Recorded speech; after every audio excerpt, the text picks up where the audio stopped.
నమస్తే అండి. Welcome to my channel. చూస్తున్నారు కదా! ఇవి చెవలకాయలు అంటారు మా సైడు. ఇవి నేను యూట్యూబ్‌లో సెర్చ్ చేసిన చెవలకాయలని ఎక్కడైతే రిజల్ట్ రావట్లేదు. ఏ వీడియోలో చెవలకాయలని మనకు ప్రాపర్‌గా చూపిస్తలేదు. మరి బీన్స్ అని కొడుతుంటే బీన్స్ అనే పదం కూడా బీన్స్ అంటే వేరే కూరగాయలు చూపిస్తుంది.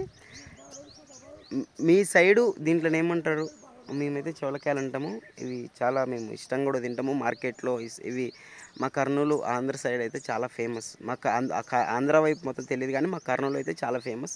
చాలామంది ప్రతి పల్లెలో ఈ చోళకాయలు నాటుతారు. మార్కెట్స్ ఉన్నాయి. మార్కెట్‌లో తోలుతారు. మీ సైడ్ ఏమంటారు? దీని పేరు చాలా రకరకాల పలుకుతారు.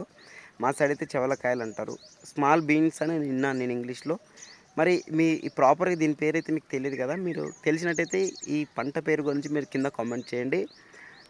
స్మాల్ బీన్స్ చెవలకాయలు అంటారు మా సైడ్. అర్థమైంది కదా! చెవలకాయలు. చూడండి చాలా పచ్చగా ఉంటుంది పంట. ప్రతిరోజు నీళ్లు కట్టాల్సిన అవసరం లేదు. ఒక 3 రోజులకోసారి నీళ్లు వదిలితే బాగుంటుంది. ఇప్పుడు మేము నీళ్లు వదులుతున్నాం. ఇంకొక 10 రోజుల్లో తెంపబడొచ్చు. చూస్తున్నారు. దీని పేరేంటో మీరు కింద కామెంట్ చేయండి. Thank you.